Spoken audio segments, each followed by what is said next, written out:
I definitely felt like a new wave of energy, and it was cool. It was dope. I went in, saw a couple cuties in the audience. You know what I'm saying? I tried to put my Mac down. It didn't work. I wanted to get into XXX Tentacion. Yeah, rest in peace. Rest in peace. Tragedy. Yeah, it was a tragedy. Yeah, like unexpected dude. Out the got blue too. got shot. And it's not like he was. He wasn't in these streets. He wasn't beefing with anybody. He was very. He was real deep. I didn't expect it. Kind of took me by surprise, and I don't even really listen to him like that. I only knew him since like last year, but it's still like that's crazy because he's like a big name. And like, what was your reaction to this? Yeah, kind of. It was a big hit out of nowhere. Really caught me. It really caught me by surprise. I knew some of his stuff, but it kind of got me to really dive in more. And one thing that really kind of got to me is all over Facebook on social media. It sparked it. Everything now in our day and age has to be politicized, and all these social justice movements and people just kind of came out the woodwork and wanted to use this to kind of bash him, saying, because of his previous charges and jail time, saying how much of a woman hitter and an abuser he was because of, he got in a fight with his girlfriend, supposedly beat her up and all that stuff, beat some gay dude up in jail.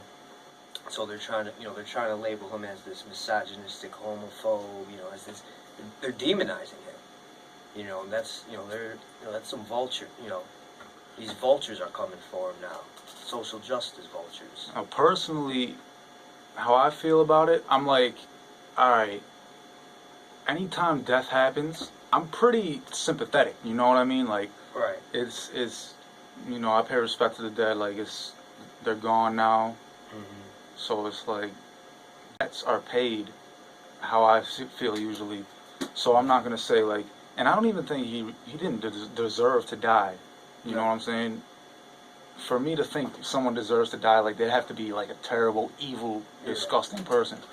But I personally am not really angry at all about some of the people who don't like him, because I totally understand. He was not like a great person. I'm not gonna say, oh, he was a great dude, because he had his flaws. He had issues, a lot of emotional problems. Dealing with depression, bipolar. If you're an abuser, you're an abuser. You know what I mean? Like, and if he was alive, I probably wouldn't. Knowing that, I probably wouldn't get along with him. I don't even really know if I knew that prior. My big beef is why are they just gonna wait till he dies to bring all this up? It never got really brought up too heavily before. Now all of a sudden they're using this as an opportunity to attack him, and even his ex-girlfriend, who the victim or whatever, including her, criticized the people who expected her to find satisfaction in his passing due to his alleged history of abuse. So she's even coming out and defending him, realizing they had baggage in the relationship in the past, but why is the public have to jump on that private matter? Yeah. See what I'm saying? Yeah, my interpretation, I mean, I know what it is. There's so many people who are hitting and abusing and doing all this nonsense. Who are still up and go. You can't like really attack them all at the same time, but I understand why they do it. Yeah. I personally don't like to do that when people die. I don't like to jump on them. It's not appropriate at all. I'm not criticizing at all. I know you're way more upset with people like that than I am. I really don't. Yeah. I really don't care how people react. And I can't defend. I'm not gonna go defend.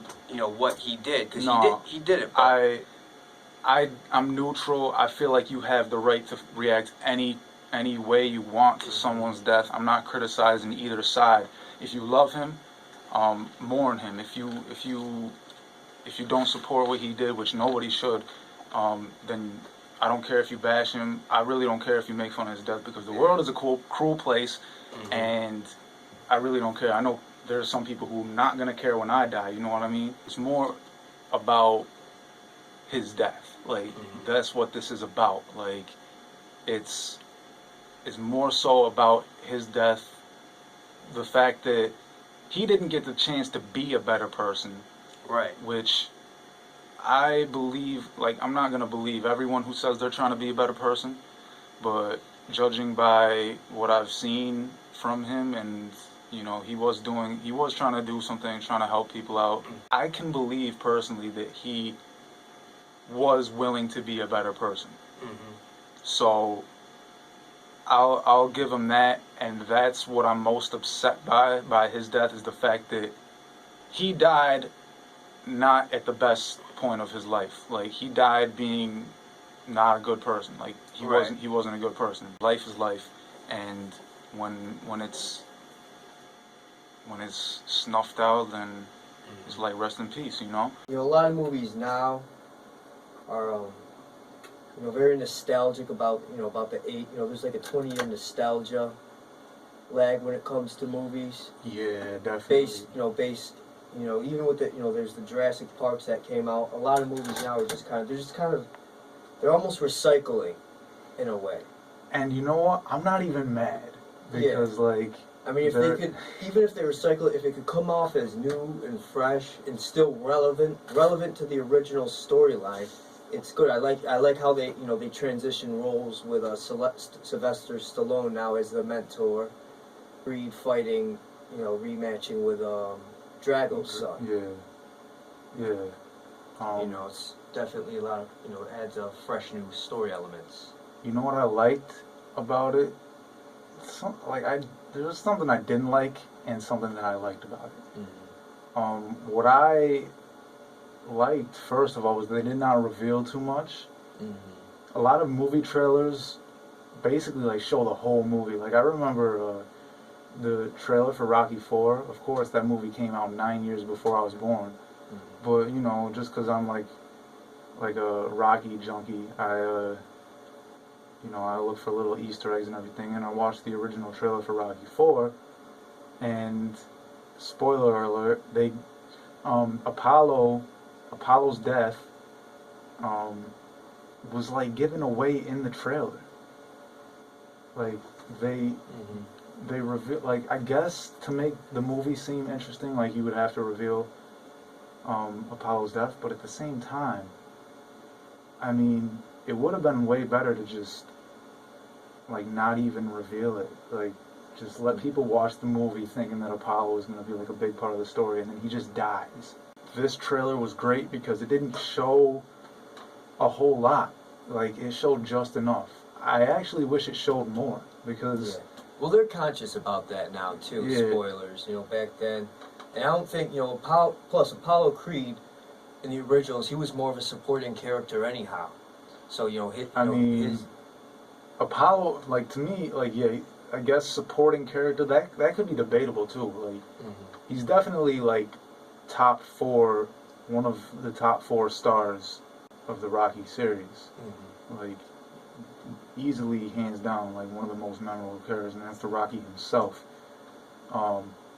And it's crazy, like, it's still amazing that he like dies. I still find that amazing that they kill him off. But the Rocky films have always been filled with death, which makes me think, like, in this upcoming movie, do you think they would kill off Rocky? That's it. You know, maybe. You know, with, you know, Sylvester Stallone's getting older, so, you know, if he doesn't want to do it anymore, you know, it can make a lot of sense to, you know, kill him off. I don't know if he has any. Well, and maybe if he has any kids. He wants to do it. Like, I know he wants to keep making Rocky movies until he dies. Like, that's the thing. He's milking the hell out of this series, which I don't even mind, because like Creed was great. Like, you saw Creed, right? The first one. Yeah. So that movie was amazing. And this one looks like it's going to be amazing too. I don't doubt it, because I never thought for a second that Creed, the first one, was going to be bad. I was like, oh, this is going to be cool. Like, it looks cool. I didn't think that it would go down as like right up there with the original series though. And it definitely solidified its place as like already among the classics. you know, it came out 3 years ago, is already right up there with Rocky in my eyes. So I know Creed 2 is gonna be great. I'd be like shocked if it was anything less than awesome. And I feel like one of these days they're gonna kill off Rocky. How do you do that? I wouldn't even really be mad if I saw it either. I'd be like, the only downside is to killing off Rocky is like you can't bring him back. They don't make it like a fairy tale, like spoiler alert, like Creed, Adonis Creed loses in the first Creed. So they're not trying to make it like a fairy tale, like, oh, you always win, yada yada, you know what I'm saying? It's definitely realistic, and they make it believable. I don't know what they're gonna do with this movie, because when they bring the Dragos, like, how do you feel about that? You feel like it's a stretch? Do you feel like they're just, like, just trying to use that to keep the flame lit? To keep it going? Yeah. No, I think it's good. It allows for a lot of continuity with the storyline. That's what I was thinking. I was actually thinking that last night. I was like, you know what? This is really going to like bring the series not full circle, but semi-circle. You know what I mean? It's gonna continue a storyline that kind of was resolved in Rocky 4, but I mean, not really. I don't feel like. The weird thing about Rocky 4 is at the end of the movie, like, remember he beats Drago. Apollo, I don't even think Apollo was really mentioned for like the whole second half of that movie. It's like they go to his funeral, and then after that it's like, boom, I'm fighting the Russian. Apollo isn't even really mentioned. There's never any flashback scenes with Apollo. There technically is. There was like a montage where it shows like them, you know, running around and stuff. But it seems like the Apollo side of the story wasn't really closed off. Oh, I'm Apollo's son. Drago's son is a boxer. Oh, we should fight. I don't think that's the case. They're bringing back Wood Harris. He was in the first Creed. He was, you know, the trainer that's in the gym. He's like, no, Yeah. I'm not training. I'm gonna make sure nobody trains you. That's him. He's coming back as Adonis's trainer, which kind of leads into the speculation that Rocky might be dead, because you don't see Rocky walking into the ring with Adonis. You see Little Duke. That's Wood Harris' character. Little Duke is coming in with him, and Rocky's nowhere to be found. So did Rocky die? Did he just not want to be there? Who knows? Yeah, it's definitely a good tease. Maybe I'm a terrible person. I want to see another character die. Yeah. Like, it's messed up, but it's gonna make the story interesting. You just have to do it the right way. Or if they're just saving Sylvester Stallone's face. You know. Yeah, I mean, that's the thing. If you're gonna kill off Rocky, this might not even be the movie to do it in. Yeah. I would feel like if you're gonna kill off Rocky, it has to be in a tasteful way, and in a way that feels like he died happy. You can't kill him off like you killed Apollo. Like, you can't do that. With all respect to Apollo, Rocky can't die like that. Like, this is his series, really. I want to get into Nas. Now, I had you listening to Nasir, right? Nasir dropped after I did my last show, so didn't have a chance to review it last week. But I've listened to it. There's a lot about this that I can say. I was definitely like really impressed with the album. Maybe too impressed on my first listen. I was just excited to hear Nas because I'm a big Nas fan. Did you hear his last album, Life Is Good? I didn't hear the whole album, but there's definitely a lot of cuts on that album that I was into, like Nasty, The Don, what else? The World Is an Addiction, songs like that I was into, but never really examined that album in full. Nas is the type of artist who released such a good debut, like Illmatic, you can't. That's not my. I don't think that's my favorite record by him. But when it comes to Nas, I'm not really. I don't know about his albums. Like I haven't really examined his albums because the last one that I listened to in full, I don't even remember. Like I listened to Illmatic a few times. It's cool. The great thing about Illmatic is it's short. It's not like I really, despite the fact that I make long albums myself. My last one's 20 songs. I'm annoyed with it already. I can't sit through my own full 20 song album. There were things about that were cool because it was short. It was very raw, and it was one of the first hip hop albums that had several different producers. Nas not really being known a dude to top that album. Like he hasn't. So Nasir, anyway, to get into Nasir finally, it's only 7 songs in length. One of the albums in the series that Kanye's releasing under his production, and it came right after Kids See Ghost by Kanye and Kid Cudi. What's your first impressions about this? There are any songs that you really were into? I know you only heard it once, like you only like glazed over the songs once, but Yeah. I'm still kind of processing it, but Not for Radio stood out to me. Which one was the one that had Kanye? The one that had Kanye. There were a few. Kanye and The Dream. Everything. Yeah. Okay, that's what I was thinking of. Was Everything. That one was long too. Yeah. Real long. But just it was just a good collaboration. I really gotta hear it a few more times. Alright, I'm gonna give a quick little review on this. Definitely, when I first heard this, I was like, oh, that's a 9.5 out of 10. Right now, I'm like, okay, no, it's not a 9.5. I was just way too excited to be hearing a Nas album, that's all. I heard, so it's Not for the Radio. Personally, I think that's a good song. I like the hook. I like, it's pretty much self-descriptive, not for the radio, very political, very Nas, like just constantly dropping knowledge. So I like it. The hook is pretty, I don't know how to describe it, pretty captivating. Some people might not like it, might not be in some people's taste, but the hook caught me. And Puff Daddy's in the song, which I didn't realize. Funny they got him listed as Puff Daddy. Yeah, he's bringing it back. Is he bringing Puff Daddy back? What was he? He was Diddy before that. Then he went. P Diddy.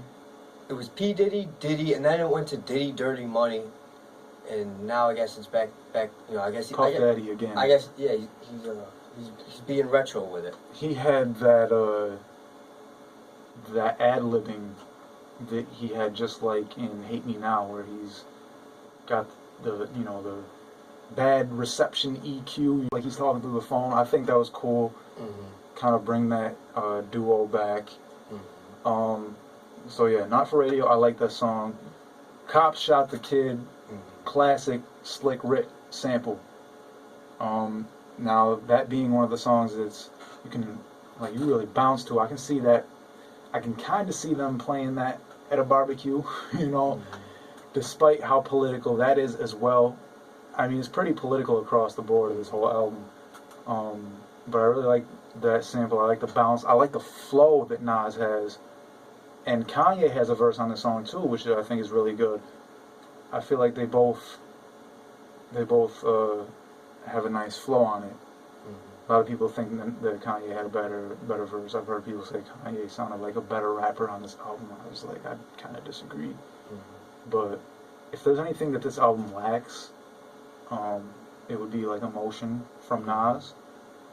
But Nas hasn't, to me, really seemed like a real emotional, like yelly type rapper. So I can't say you could expect that from him. But still, Cop Shot the Kid is a good track. White Label is one of the songs that kind of like didn't catch me. It's at this point where it kind of like fell apart a little bit. Not really a memorable track. Nothing about it stands out to me at all. so there's not much I can say about it. Bonjour was interesting. I think there were some funny lines in Bonjour. Talking about, there was this one line he had that caught me the first time I heard it. It's like, some girls pre-bait before the date, thinking they straight and still get slayed. Not really a fan of the hook. The beat isn't really that impressive, but I guess it serves as a good break from the political chaos that's going on that Nas always brings forward. So it's a nice little chill break. Everything is definitely the best song on this album. Everything took me to a place where when I hear a song, a lot of times I hear music and it's not a favorite of mine. A particular song could not be a favorite of mine until a few listens, like several listens, maybe a dozen listens or so, and then I'm like, I think I like this. This song I knew I liked the first time I heard it. It's really long, but it is, in a way, kind of epic. It has several patterns. It's pretty emotional. It's pretty deep, and I give that track, I give like a 9 or a 10. Really, it's definitely the highlight to me of this album. And then there's Adam and Eve, which is another one that kind of, even though the beat sounded pretty good, I really like the beat. I really think it was well put together. I feel like I heard it before, like before this. Like, it sounds like a classic instrumental, but it could be brand new, and I'm just like already used to it. I don't know. The beat's good. Nothing else really about that song though really captured me.